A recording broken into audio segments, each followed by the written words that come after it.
Hello and welcome to DAS Health's webinar, Utilizing RPM and CCM for MIPS to Maximize Reimbursement. My name is Bridget Peterson and I am on our Government Incentives team at DAS Health. Before I get started, I would like to take a moment to explain the process for today's presentation. First, I would like to mention that this webinar will be recorded. We'll send out a copy of the slides and recordings within the next week. Next, for those of you who aren't familiar with DAS Health, I encourage you to visit our website, connect with us on LinkedIn, and subscribe to our YouTube channel, where you can access all of our historical webinars. I also want to mention some upcoming webinars that DAS is putting on over the next few months. The first one is on the 2024 proposed rule recently released by CMS.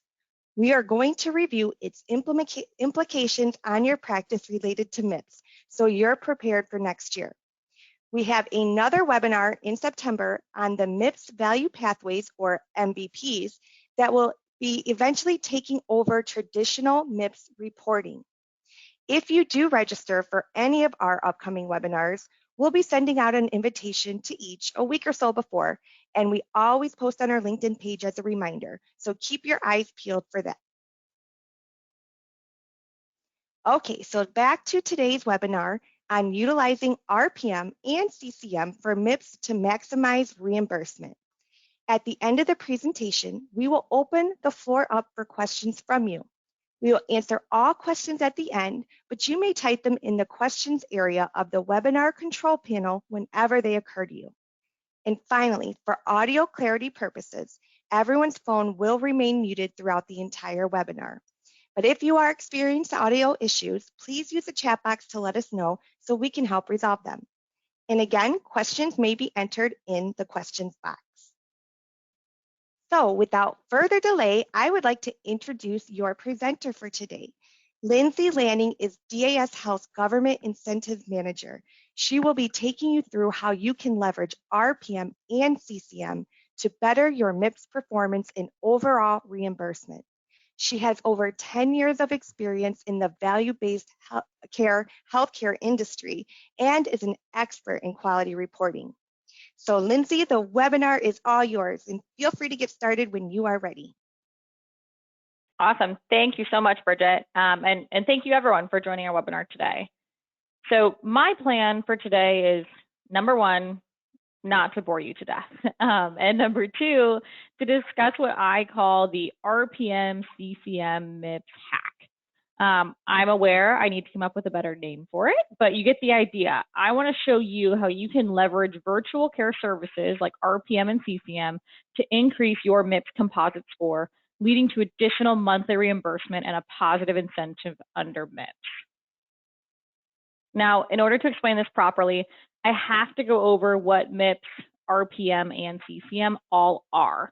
I try to keep this section brief, but bear with me as I go over the basics of each of these. Then we'll get back into how they overlap and how you could take advantage of this hack. And yes, I did just actually do air quotes when I said hack, but just remembered, obviously none of you can see me. So let's go ahead and just jump in, starting with MIPS. So the merit-based incentive payment system, or MIPS, was developed to improve patient health outcomes by tying payments to quality and cost-efficient care, with the intention to increase the use of healthcare information, all while reducing the cost of care. What it really did was consolidate all the legacy programs that we used to have to report on into one. So we used to have PQRS, value-based modifier, and meaningful use, and now we just have MIPS, which each one of those legacy programs aligns with a category under the current program. And those categories are what determine your final score. So under MIPS, you're required to submit data on 4 different categories: quality, promoting interoperability, improvement activities, and lastly, cost. So the quality category is basically the old PQRS program. This category is going to consist of quality measures like documentation of current medications, blood pressure, tobacco cessation, depression screening, even diabetes eye exam. The PI category is the old meaningful use, or MU program, and it contains measures like e-prescribing and patient portal access. And then we have improvement activities. This is actually the only category under MIPS that did not stem from a legacy program, and it's completely new. And then, of course, cost, which is the old value-based modifier program, and it measures spending and utilization for practices. So your performance across the MIPS categories, each with specific weights, which you can see on the screen, will result in a MIPS final score of 0 to 100 points. Your MIPS final score is going to determine whether you receive a negative, neutral, or positive MIPS payment adjustment. And your MIPS payment adjustment is based on your performance during the 2023 calendar year and apply to payments for your Medicare Part B covered services beginning January 1st, 2025. Now, I do want to point out, not everyone's required to report under MIPS. First, you must be one of the eligible clinician types listed on the screen. And this list has grown year after year. CMS keeps adding to it. So if you're not listed on here currently, don't be surprised if in the next few years you may be. But if you are a clinician type listed on here, or you have these clinician types at your practice, you may have to report for them. It just depends if they're over what's called the low volume threshold. So that low volume threshold is the volume of covered professional services, Medicare patients, and associated charges a clinician or a group must exceed in order to be MIPS eligible. So you have to participate in MIPS if in both 12-month segments of what they call the MIPS determination period, you bill more than $90,000 for Medicare Part B covered services, and you see more than 200 Medicare Part B patients, and you provide more than 200 covered professional services to Medicare Part B patients. I do want to point out that these thresholds are the same at both the individual NPI level and the group level. So if you exceed all 3 low volume threshold criteria as an individual, you're eligible for MIPS and are required to participate and report MIPS data.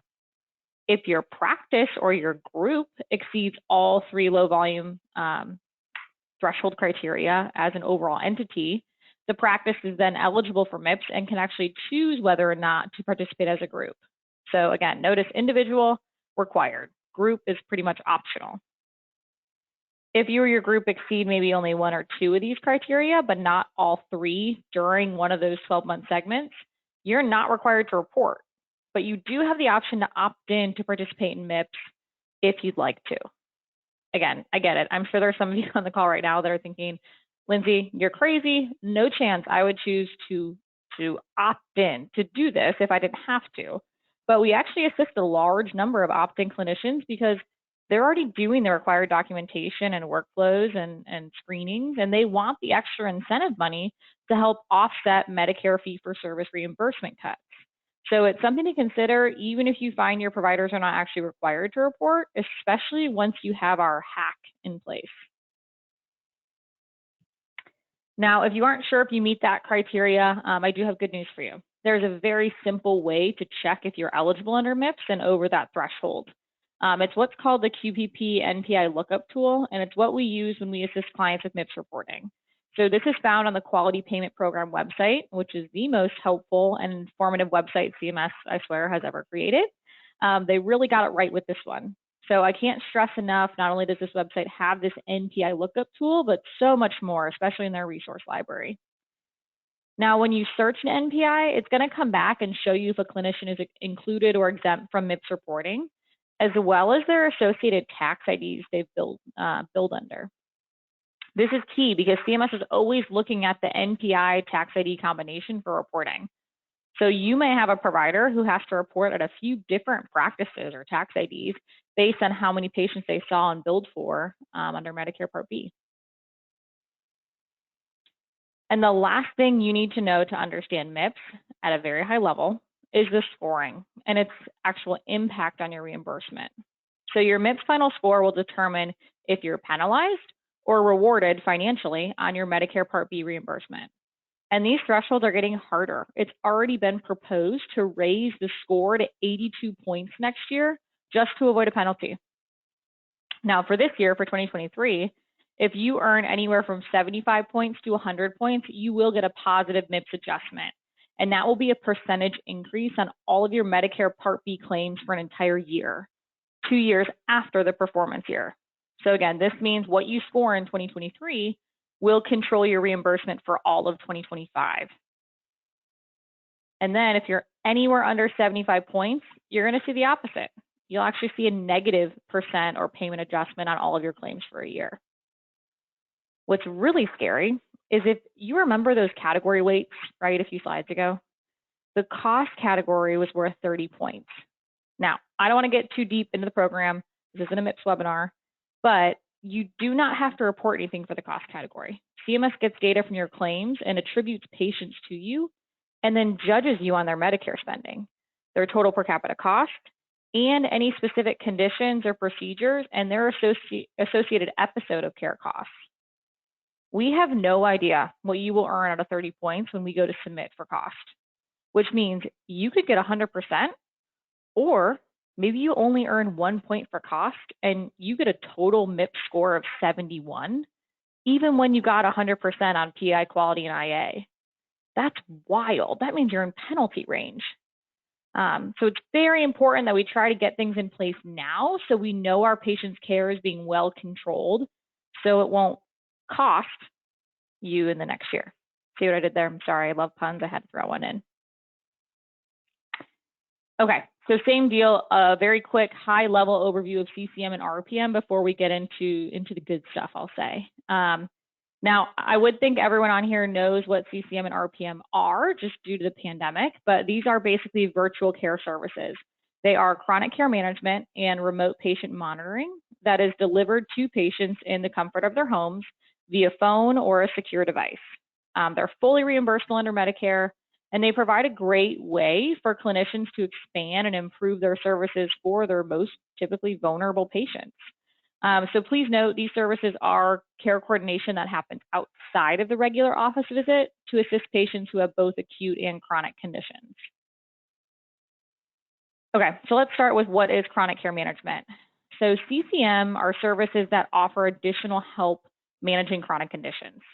This includes a comprehensive care plan that lists the patient's health problems, goals, any of their other providers, their medications, maybe even community services the patient may have access to or need, and then of course any other information about the patient's health or pertinent to their care. So CMS actually recognizes CCM as a critical primary care service that contributes to better patient health and care. And did you know an estimated 117 million adults have one or more chronic health conditions, and 1 in 4 adults have 2 or more chronic health conditions? So you can see why CMS is recognizing CCM as a critical service. But again, chronic care management continues to be underutilized in practices across the country. We see it all the time. So why CCM? As you can see, CCM has a ton of benefits. And I'll be honest, I'm not going to review all of these, but I do want to highlight 2 that are focused on the practice or the provider. 1 is combat clinician burnout, and 2 is increase reimbursement to sustain and grow your practice. So you may be skeptical about virtual services actually, combating or preventing provider and staff burnout. But by partnering with DAS, you're not responsible for the patient follow-up or the outreach, as we have a dedicated team of care coordinators who facilitate this or complete this for you.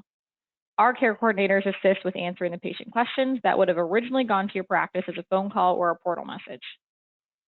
I think one of the most valuable pieces of feedback we've ever actually received from one of our CCM clients was that we all have patients that require more time than we have to give.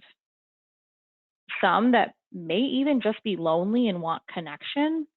And this program allows for both high needs patients to get the attention they need without your staff's direct intervention, as well as those patients who may have lower, true medical or clinical needs, but are still important to your practice and want to feel connected.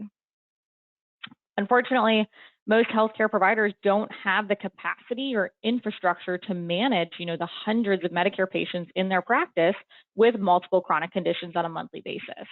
So this is why implementing chronic care management into your practice is so important.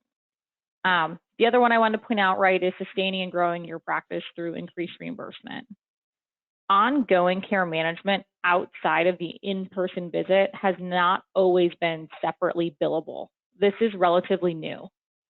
We already know your staff is reaching out or handling, patient outreach to your practice for those high risk, high need patients, and you're not being reimbursed for that time.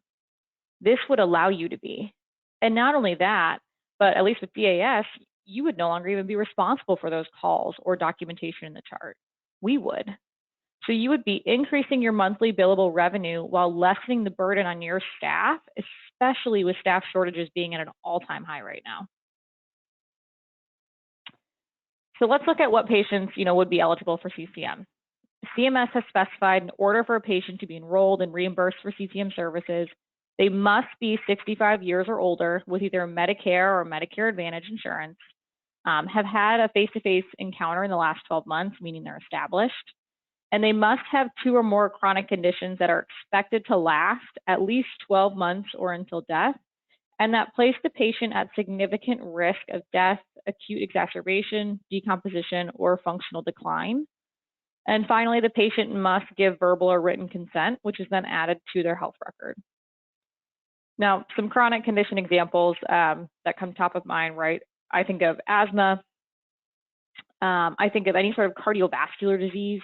We've got some of the low-hanging fruit or the obvious ones with COPD, diabetes, hypertension, or depression. I've even seen, obviously, this being deployed for patients with arthritis as well. And the list goes on and on. These are just a few examples. Now, once you have your patients enrolled, you need to meet certain criteria to bill for them each month. So this includes assessing the patient's health, mental, and psychosocial needs, ensuring that all patients actually receive their recommended preventative care services. So our care coordinators are making sure your patients actually come back into the office to get those preventative care screenings or services done regularly. Assistance with medication management.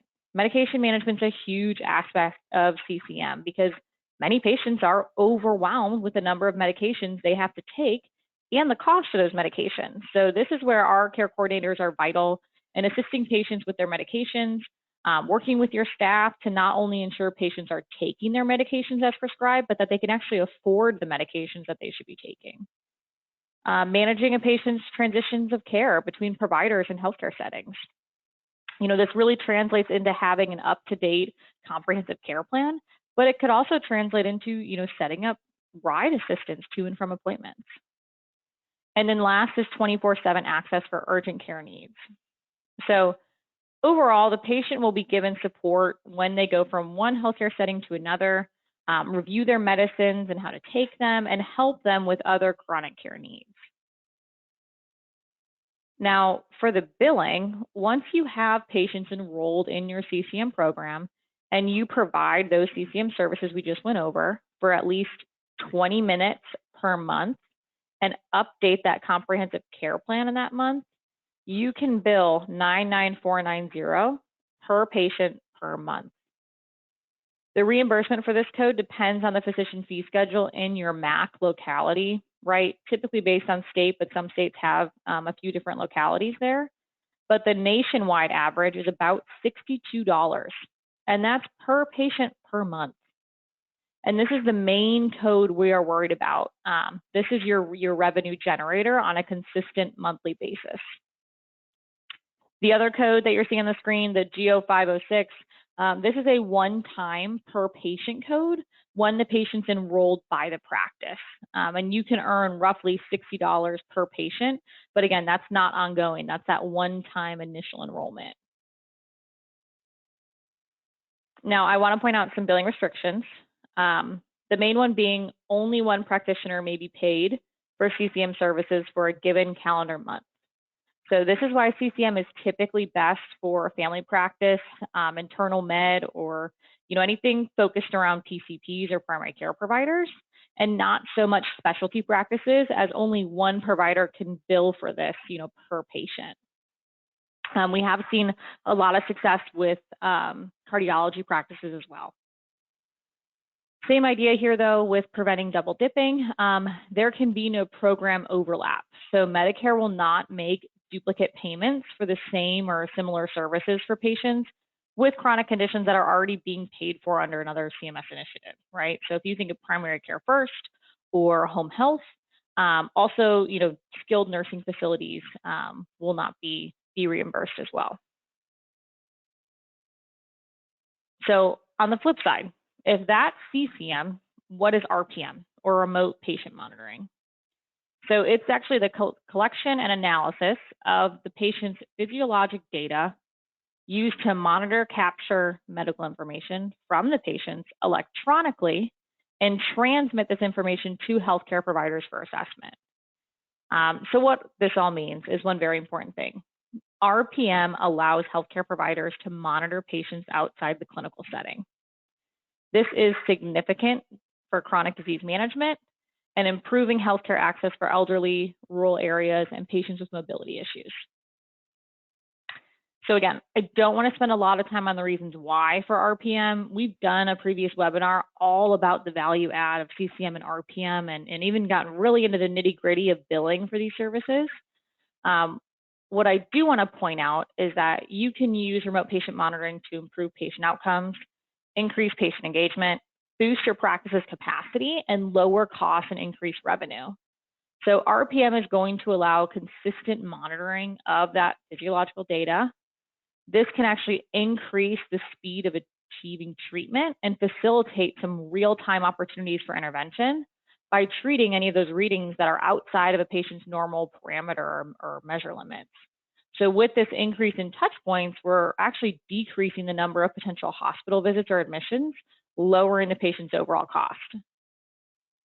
Again, what I do want to highlight is RPM's increasing popularity as well. We know this is in large part due to the COVID-19 pandemic, but it hasn't slowed down, even as the pandemic is officially over, as you can see by the stats on the screen. So if you aren't offering RPM yet, you may very quickly be in the minority. We expect and are already seeing this becoming an expectation of patients, not an added bonus. So similar to how we saw the patient portal evolve, right? It's basically a requirement for practices to have a portal at this point, and that was demanded by patients, right? It wasn't really any sort of regulation. So we see RPM following that same evolution. Okay, so let's look at what patients are eligible for RPM. So RPM is going to be available for any patients with an acute or chronic condition. While RPM does, I will say, mainly focus on chronic conditions, it actually can be used to treat acute conditions as well. A prime example of this is COVID-19. Two common conditions I will say that RPM helps you manage are going to be hypertension. RPM is an excellent tool to utilize with patients with hypertension. Hypertension affects about 46% of US adults and has an estimated cost exceeding $50 billion annually. And it's the most common chronic condition for patients seeing their PCP for. RPM can actually assist in bettering the effectiveness of treatment and cue some earlier changes in treatment to get the blood pressure under control much faster. Same thing, the other common condition that we see it most with is COPD. RPM is not only going to enable potentially life-saving early detection of low blood oxygen levels, but it can also measure efficacy of treatment and prevent unnecessary exposure to COVID or flu via an in-office visit for COPD patients. For reimbursement under CMS, the patient must have Medicare or Medicare Advantage, and they must be established, again, meaning they had a visit in the last 12 months, and we must, of course, gain their consent, either written or verbal. Now, RPM's main components. The patient must have both a monitoring device and a transmission device that sends data to an EHR. And these devices must be defined as medical devices by the FDA and be ordered by a qualified medical professional, and data captured by a device must be wirelessly connected. So this basically means the patient can't use their own blood pressure cuff, for an example, right, to participate in RPM and actually being reimbursed for it. It's got to come, from the practice, be ordered by the physician. Patients must take and transmit readings of their vital signs for at least 16 days out of a 30-day period, and there must be 20 minutes of clinical interaction per patient each month. As with CCM, there are several billing codes for RPM, but we're only going to focus on 3. So the first is 99453. This is the initial setup and patient education for the RPM device. So this code can actually only be billed if 16 days of data was collected in that first 30 days after the patient receives the device. And again, it's billable one time per patient. So if a patient receives and is educated on the device, but if no data or maybe data for only 9 days is transmitted by the device within that first 30, then you can't bill the CPT code. So again, it's kind of similar to that G code we saw in CCM. This is for one time. For monthly billing or on a reoccurring basis, we have two different reimbursable codes for RPM, and that's 99454 and 99457.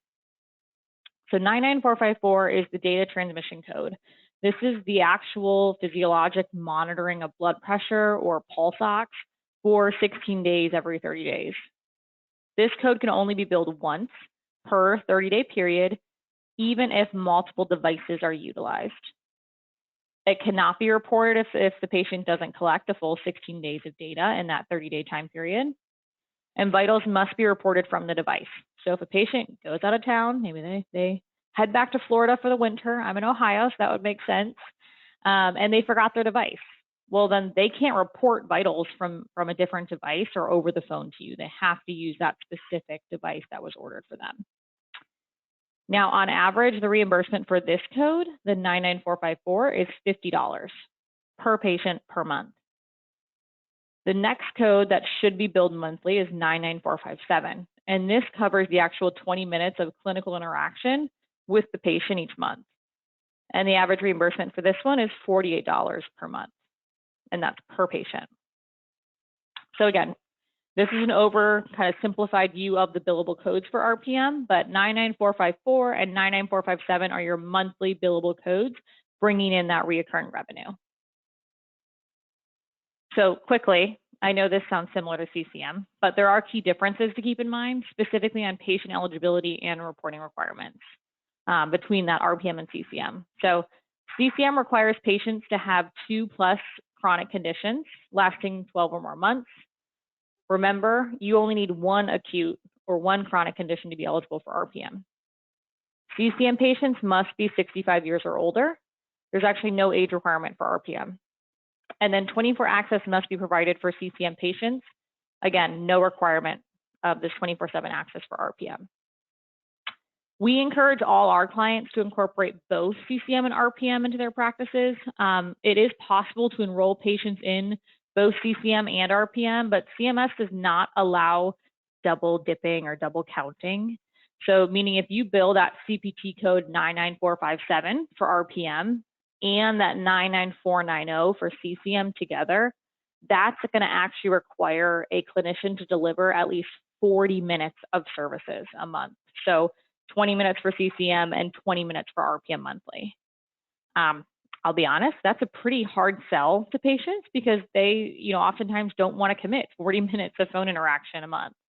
The preferred approach, is either by enrolling patients in the CCM or RPM program. So if that patient's maybe not a good fit for one program, they can be enrolled into the other program, which really maximizes your care opportunities for you and your patients, and also obviously increases the revenue for your practice.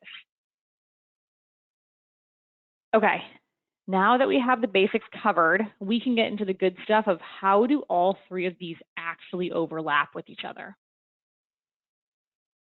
And I know these are going to sound generic, bear with me, because these are the goals CMS has laid out as we continue to transition to value-based care, and both virtual care services and MIPS directly align with accomplishing them. So keep these three goals of improving the quality of care coordination, decreasing the volume of patient visits to the hospital, and decreasing the overall healthcare expenses to the patient and the practice in mind while we go through these program overlaps in detail. So first up is the required MIPS quality measures. These are measures that are available to you under traditional MIPS reporting and actually may be required for you under the new MIPS value pathway model to report on. And having CCM and or RPM in place can directly improve your performance on them. First is blood pressure. If you have RPM in place for patients with hypertension, they're required to take their blood pressure 16 times a month. This has been shown to actively decrease high blood pressure and better manage it. So CMS 22 and CMS 165 will both be improved performance-wise over a year span of reporting. Again, if the blood pressure was high on a patient's initial visit during the year, you enroll them in RPM and they come back and it's lower, you've just increased your performance rate for CMS 165. That is a patient outcome measure. Same idea for CMS 22. If a patient's blood pressure is high, you have to provide follow-up. If it's within normal parameters, you get credit. So imagine you have a higher patient population with normal blood pressures, which is going to increase your score. And those that are elevated or have high blood pressure, you can document that they were put on RPM and get credit for that follow-up. For diabetes, CMS 122, that's going to measure a patient's A1C. If your patients are on CCM and taking their glucose reading 16 times a month when they maybe weren't at all before, they're much more likely to get a normal A1C under 9 and meet this measure. For BMI, if a patient has either a lower or higher BMI than what CMS outlines as normal parameters, and you enroll them in RPM, they would be weighing themselves 16 times a month. One, you're likely to see their BMI reach a normal range, but two, even if their BMI doesn't hit a normal range, to meet this measure, you just have to make sure you documented some sort of follow-up plan, and enrolling them in RPM would qualify as follow-up. Again, directly impacting your performance on CMS 69. And there's more, there's many more. Other examples that may not seem as obvious, right? CMS 68, it's gonna focus on documenting a patient's current medications. A huge part of CCM is making sure patients are compliant with their medications and can manage them correctly and are aware of what they're taking. Next is MIPS CQM 356, unplanned hospital readmission. If your patients, again, are enrolled in CCM, there has been a proven decrease in hospital readmissions because you're constantly checking in with the patient and care coordinators are making sure they come into the office before readmission would be necessary. Same idea for depression. If you're in constant contact with the patient in between office visits, you can better understand their current mental health state and prevent a depression readmission. And lastly, CMS 50, closing the referral loop. This measure looks at any external referrals placed and documenting if the patient completed the referral and you got a copy of the consult report back. CCM is all about better care coordination. So you can check with the patient if they completed the referral on your monthly call, or you can help them schedule it if they haven't yet. Or if they went, you can figure out where they went for the referral, so your office can then reach out and get a copy of the consult report if they've completed it, directly impacting that CMS 50 performance rate and increasing that. So under MIPS, again, you only need 6 quality measures to report on for a full score. We just touched on 8 examples of where CCM and RPM would directly impact your performance to earn you a higher MIPS score. In addition to meeting the MIPS quality measures, CCM and RPM can also help clinicians reduce costs by preventing avoidable hospitalizations or any sort of costly interventions. So by monitoring the patient's health status and intervening early when needed, you can prevent small issues from becoming larger and more expensive problems down the line. So this is huge, right? For 2023 MIPS reporting, the cost category, and I know we touched on this before, but it's a really big deal, it's worth 30% of your final score. This is going to include 2, what CMS terms population-based measures, Medicare spending per beneficiary, or MSPB, and total per capita cost, or TPCC. So the MSPB measure focuses on inpatient care. It assesses the cost of Medicare for Parts A and B services provided to a patient during an episode which comprises of prior to, immediately to, during, and following a hospital stay. And you might be thinking, that's okay, I'm outpatient, I don't need to worry about that. But they attribute patients to you for this measure, and they're going to attribute that hospital stay cost to your clinician or your practice when they score you on this category. The TPCC measure, again, focuses on primary care, and it's going to evaluate the overall cost of care delivered to a patient. So this measure is literally the average of per capita costs across all your attributed patients and includes all Medicare Parts A and B costs for 1 year following the identification of a primary care relationship. On top of those two population-based measures, you also have episode-based cost measures. These represent the cost to Medicare for the items and services furnished to a patient during a specific episode of care. So specifically, there are actually patient condition measures that are defined by chronic conditions requiring ongoing management of that kind of longer-term health condition. And these chronic condition episode-based cost measures assess the cost of outpatient care and ongoing management of chronic conditions. Best example that we have is diabetes. They have one in place right now for diabetes patients for a cost measure.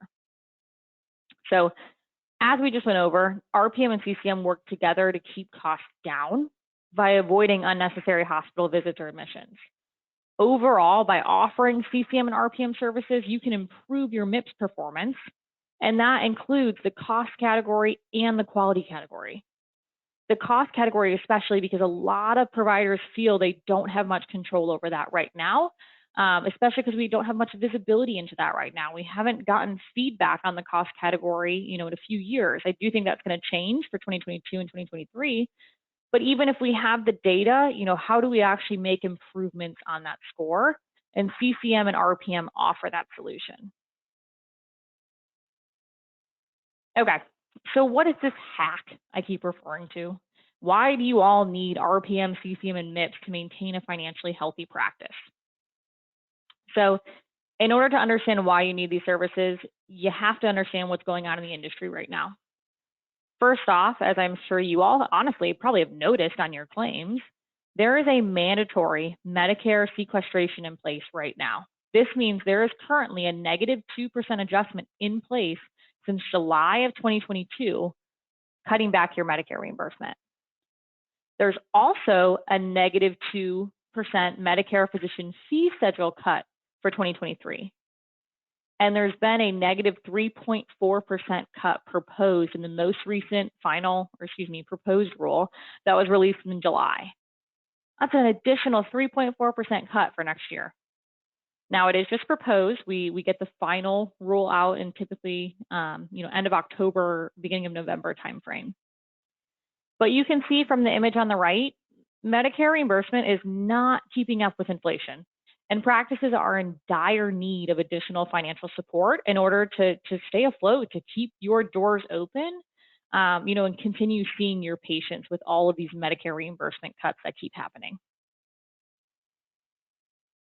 And on top of all of these cuts, you also have to worry about a MIPS penalty if you don't perform well. If you don't report or score low, you're subject to a negative 9% adjustment on your Medicare reimbursement for an entire year.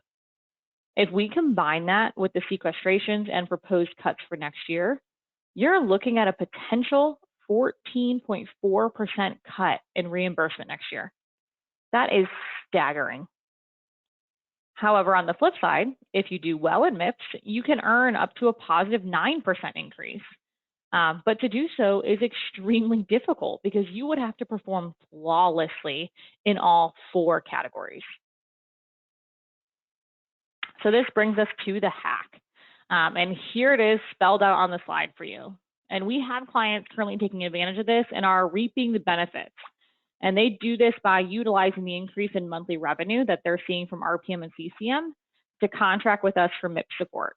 You would work with DAS on MIPS to earn the maximum incentive because you guys, this is our full-time job, MIPS. And it's not just me. I have a team whose full-time job it is to be experts and understand this reporting program and all of its nuances and complexities. Then you would utilize your maximum positive percentage increase from MIPS to offset those Medicare reimbursement cuts we just talked about. And utilize the increased monthly revenue from CCM and RPM that should, let me note, far outweigh or exceed your MIPS cost to maintain a financially healthy practice and continue to grow, all the while providing a better patient experience in both the eyes of your patients and CMS. Now, that hack doesn't necessarily have to involve DAS. I know that. but I do think you can understand how it would work even if we weren't involved. Hopefully I provided you the education and the information you needed on RPM, CCM, and MIPS and how they overlap and how you can leverage them to work for each other and benefit your practice. And if you are interested in how DAS can help, just very few brief slides to review how our RPM and CCM and MIPS assistant solutions actually would work, in real life and what you can expect. So DAS does offer both RPM and CCM services. They are both completely turnkey, meaning we take care of the entire process from education, enrollment, and clinical monthly outreach. Many vendors out there claim to be totally outsourced, but they typically don't involve patient enrollment, or at least not to the extent that we provide enrollment services. And when you look, on different vendor websites, I encourage you to see if it states it includes staff training. I would question if it's a completely outsourced program, why does your staff need training? So with DAS, you would get a dedicated care team that contacts the patients monthly at a convenient time for the patient in the comfort of their own home using an area code associated with your practice. Our care coordinators are trained for the intention of listening, responsiveness, and compassion. 2, comprehensive care plans are maintained for each patient, and any patient concerns are addressed via EHR by care coordinator to a designated staff member. You don't need any sort of expensive interface or dashboard in place. These care plans are going to go directly into your EHR and the patient's chart. Bilingual care coordinators are available for Spanish or Vietnamese speaking patients. And we also provide CMS audit assurance by meticulous time tracking, very detailed documentation, and reporting to ensure all our services are fully compliant. And again, there's no additional burden on your practice, no additional software needed, and you're going to see an increase in your monthly revenue. All of this for zero upfront cost. So how does it actually work? And this is my last slide on CCM and RPM, I promise. First, we would comprise a list of all patients eligible for RPM and CCM within your EHR. This list, is what we send to you for review and approval. Once we receive the list back from you, mailers are then created and sent to eligible patients to kind of soften the ground before those enrollment calls begin. And again, all calls are made from your practice's area code. We can also provide brochures for your office that will have a phone number of a care coordinator who can assist in enrolling a patient with your practice logo on it as well. Our care team contacts the patient and explains the program in detail and receives verbal consent, and that's added to the patient's health record.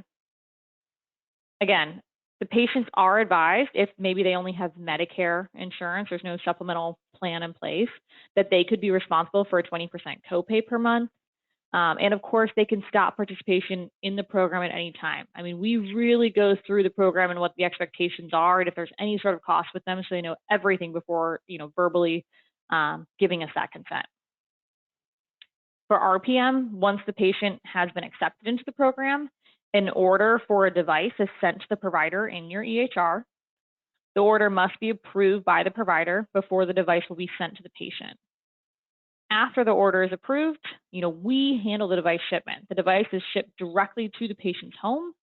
The care coordinators track each device. So as soon as the patient receives the device, our care coordinator is going to contact the patient and assist them with the setup of the device and taking their first reading. If for some reason, this is very rarely happens, but if the device is defective, a new device is going to be overnighted to the patient. And again, this is our care coordinator team handling all of these things. Care coordinators are going to go ahead and call the patient monthly and maintain that comprehensive care plan. And they're going to also download the care plan and the vitals report into the patient's health record monthly. Now for CCM, patients are going to be contacted monthly by that care coordinator or care coordinator team, and a comprehensive care plan is going to be maintained for each patient. That's, again, downloaded into their specific record monthly. And during implementation, we set up how care coordinators will communicate any sort of patient needs via your EHR, or set someone on the staff to be designated if RPM vitals are severely out of range of who will get notified. We work through all of that with you, but again, our team is managing that on the front end.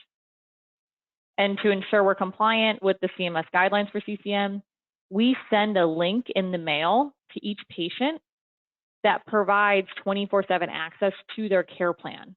And that's how we're compliant with this requirement, because not every patient has a patient portal that provides access to their care plan. So our goal here, right, is to make the program beneficial to you and your patients without adding unnecessary work for your staff. On the MIPS side of the house, we provide all-encompassing MIPS support from start to finish. We're going to assist you with your data analysis, your report retrieval, quality measures training and documentation or workflow training, performance analysis with specific action items on how to improve your score over time. We handle submission as well as audit guidance. We would meet with you on a regular basis. We prefer monthly, but it is completely up to you. We have some clients who prefer bi-monthly or every 6 weeks. We won't do less than quarterly because we do want to check in with you, but we would review your data together and work together to improve your score. I think what I like best is that we're taking the complexity of the program off your plate. Every time you meet with us, you're walking away knowing your current MIPS final score if you were to have to submit tomorrow. And you have 3 to 5 bullet points on exactly what you need to do to achieve 100%. And they typically sound something like review and update your security risk analysis before the end of the year. Review the 25 patients that need tobacco cessation education documented in their chart. And here's the list of 25 patients. Or save down screenshots of your patient portal from the patient side in case of an audit for your improvement activities. We make this program understandable and provide recommendations and action items that make sense to your clinicians. So what can DAS do for you? Well, if I didn't sound like a used car salesman already, I do a little bit now, but I don't know how else to tell you all. So we are offering special pricing for practices interested in taking advantage of the RPM CCM MIPS hack with DAS. So basically, if you sign up with RPM and CCM, both of which have a 0 upfront cost, and participate in accelerated enrollment of patients, we can offer you discounted MIPS assistance. We're doing this because we know how dire the circumstances are with Medicare reimbursement cuts right now. So we're trying to help you jumpstart your monthly revenue back up to where it used to be or even higher, and make sure you aren't penalized for MIPS. And I know, actually, looking at the audience here, we have some of our current CCM and RPM clients on the call. So if you're a current CCM or RPM client, don't hesitate to reach out, since we are offering this bundle special pricing to current clients as well. So if you are interested or you want to learn more, or maybe you still have a ton of questions, you can obviously visit our website. We have different pages for both patient engagement, that's our RPM and CCM solutions, as well as government incentives, that's our MIPS solution. You can also view our historical webinars on our YouTube channel that Bridget mentioned at the beginning of the presentation. And of course, you can continue to sign up for these webinars. But for more details on the hack and how DAS can help with any of these free services, really, feel free to reach out to your DAS account manager. They're going to be able to provide additional details and put you in contact with me to provide maybe a more in-depth overview. And if you don't have a DAS account manager yet, here is my contact information. And please don't hesitate to reach out to me directly. So I think that is all I had today. It's kind of about that time here. We'll go ahead and open it up to questions from you. So Bridget, I don't know if you saw any questions in the chat. Feel free to read them out or just let me know. Yeah. Great webinar, Lindsay. At this time, I'm not seeing any questions in the chat. So if anyone would like to reach out to you personally, but at this time, no, we do not have any questions. You did so well. Thank you. I think I'm seeing one come through, and it might just have come to me privately. And I can read that one out. It says, can a patient under 65 years old with Medicare and 2 or more chronic conditions be enrolled in CCM? And I'll grab that one. So no, so patient for CCM has to be over 65 years of age. However, what you just described would be a perfect reason why to have CCM and RPM in place, because we could enroll them in RPM. And they would still have that, comprehensive care plan and that 20 minutes of clinical outreach each month, just like they would in CCM. but they would have those RPM devices as well. As soon as the patient reached 65 years or older, we could enroll them in CCM and take them out of RPM. So thank you for asking, and kind of a good example of how those programs can work together in the practice and why a lot of our clients have both. But I don't see any more on my end. Bridget, are you seeing any more on your end? No, that was it. Perfect. Okay, I'll leave my contact information up here for just one moment. It is kind of our government incentives team email address, but you've got the three of us on monitoring it at all times, so you should have a quick response. But other than that, I just want to thank everyone for taking the time to join today. And like I said, don't hesitate to reach out, even if you have certain questions. If you do CCM or RPM in-house and need some guidance, or you have any ideas for future webinars, we're all ears. So thank you all again, and I hope you all have a great rest of your week. Thanks.